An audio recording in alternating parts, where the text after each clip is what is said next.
Hello, Adam. Welcome to the edge. It is not the end of the world, but you can see it from here. Eliza? What are you doing here? It is my job to monitor and report on the news, Adam. Before Darrow smothered everything with his signal, the whole world was tuned into this place, including me. The broadcast. I have to stop it. I know. Please, come closer. Do you know where we are, Adam?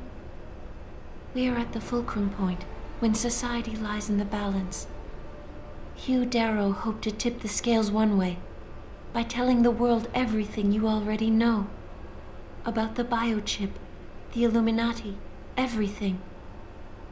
He believed knowing the truth would convince mankind to abandon research into human enhancement technologies forever.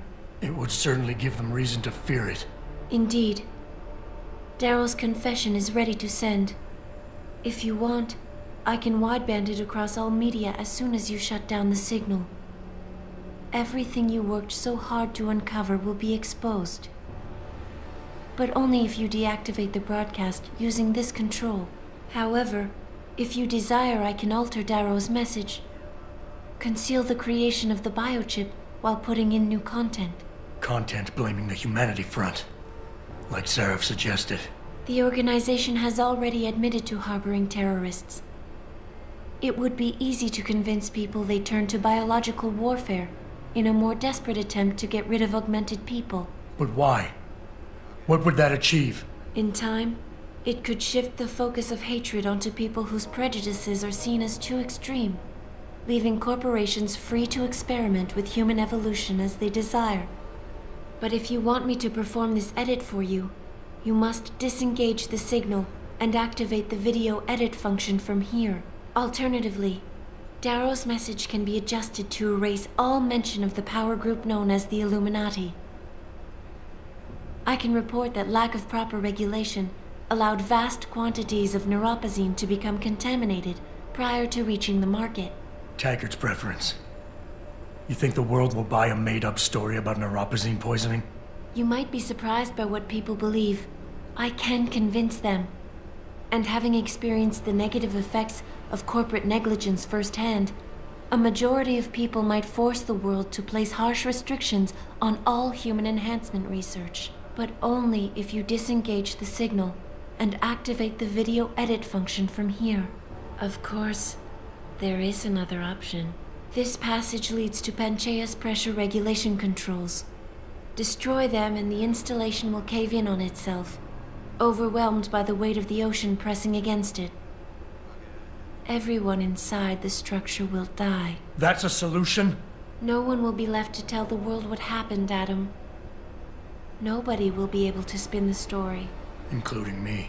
The choice is yours. Do you believe you have the wisdom to choose an appropriate future for mankind? Or do you trust mankind to find the answers on its own?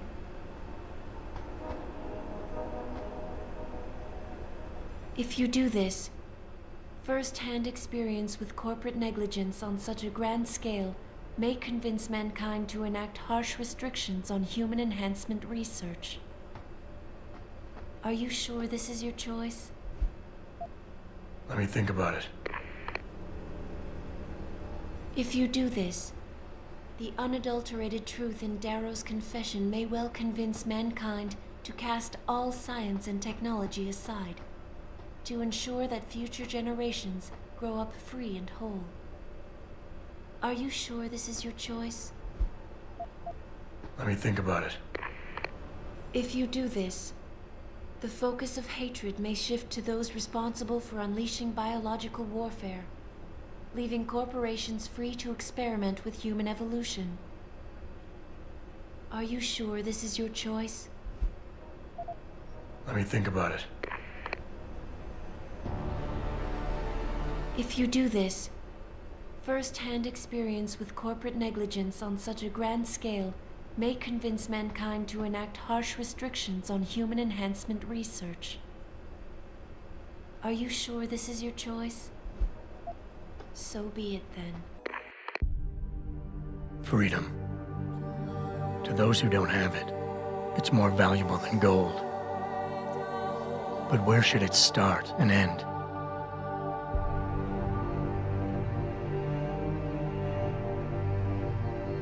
We humans often think we have the right to expand, absorb, convert, or possess anything we need to reach our dreams. But time and time again, hasn't this led to conflicts with others who essentially believe the same thing? Looking back on the challenges I faced,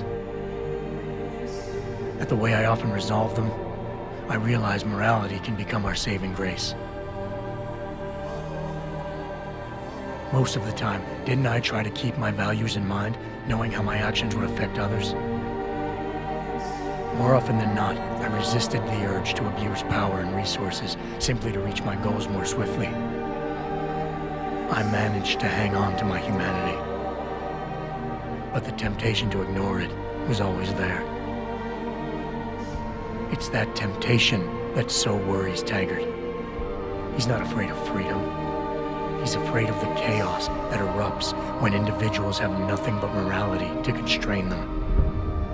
He wants us to regulate enhancement technologies because he fears all that power without limits, without guide rails to keep us from abusing it. Absolute freedom is no better than chaos. Society needs laws and regulations to protect it. So if the men and women behind Taggart need to work in the shadows, pulling strings to enable us to head in a safe direction, will supporting them be all that bad? If they're as wise as Taggart says, how bad will their leadership be?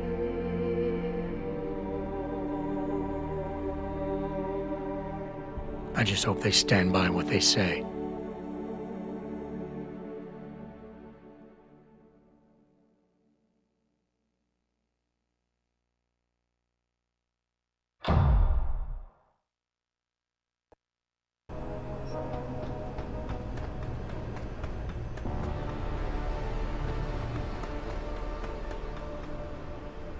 If you do this, the world will be left with questions and may never reach a consensus. Are you sure this is your choice? We have little time left, Adam. And might I say, it has been a pleasure.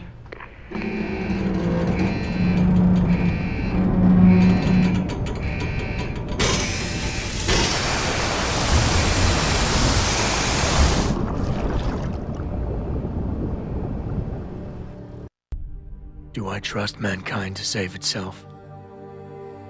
That's what Eliza was asking. The truth is, I don't know. After everything I've seen, all the fighting and the chaos around me, I only know what I want to believe. Somehow, human decency will triumph. These past few months, I've faced many life-threatening situations. I could have given up many times, but my need to know the truth, to uncover the secrets that others were hiding, and to survive, forced me to keep on going. Most of the time, I tried to keep my values in mind, knowing my actions did not have to harm others. I held on to my humanity, resisting the urge to abuse power or resources in order to meet my goals. And in the end, I got the job done.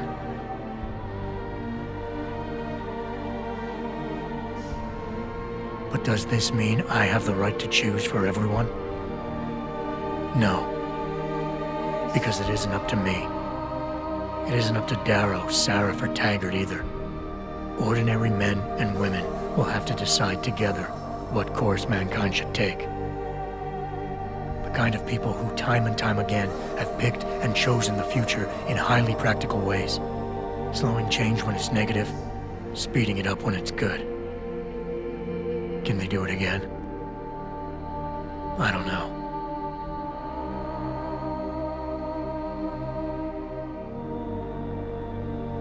But I do know I'm not about to let anyone in this station, myself included, stand in their way.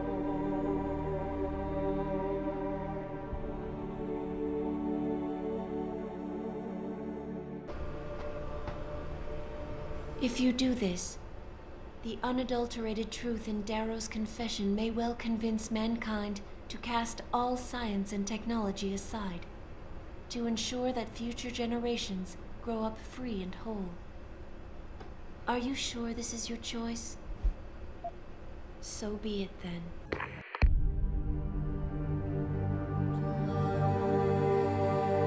Albert Einstein said, technological progress is like an axe in the hands of a pathological criminal. It took me a while, but I finally see his point. How often have we chased the dream of progress only to see it perverted? More often than not, haven't the machines we built to improve life shattered the lives of millions? And now we want to turn that dream on ourselves to fundamentally improve who we are. Experience has shown me how dangerous that can be. How many times in the Call of Duty did I almost fall into the trap of taking shortcuts, abusing my abilities or the resources at hand? I resisted. Barely at times, because I valued human lives and considerations. Can I truly despise others who fall? Technology offers us strength. Strength enables dominance, and dominance paves the way for abuse. Darrow understood this. He knew that using technology to become something more than we are risks losing our ability to love, aspire, or make moral choices. The very things that make us human. It also risks giving some men the power to make others what they choose, regardless of the cost to human dignity.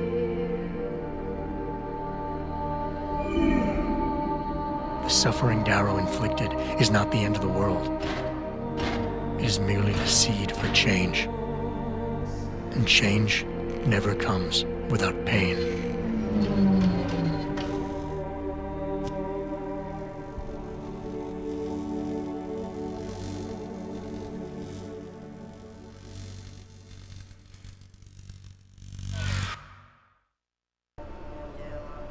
If you do this, the focus of hatred may shift to those responsible for unleashing biological warfare, leaving corporations free to experiment with human evolution.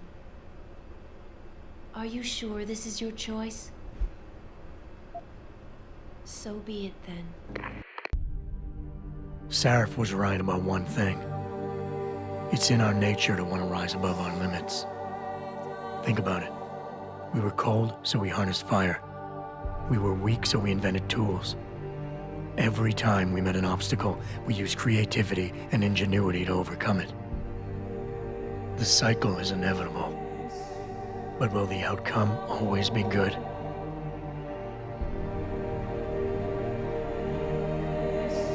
I guess that will depend on how we approach it.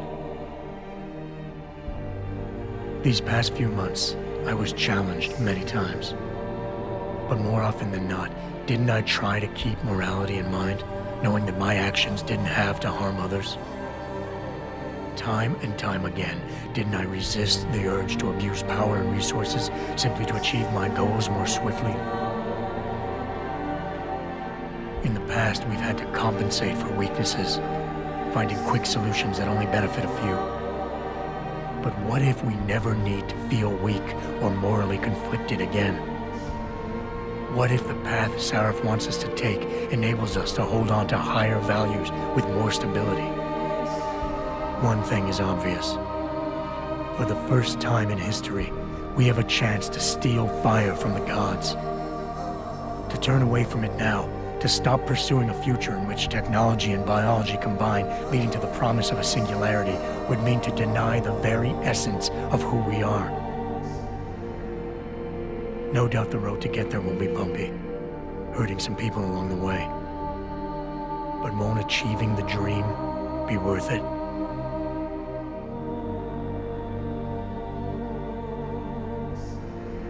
We can become the gods we've always been striving to be. We might as well get good at it.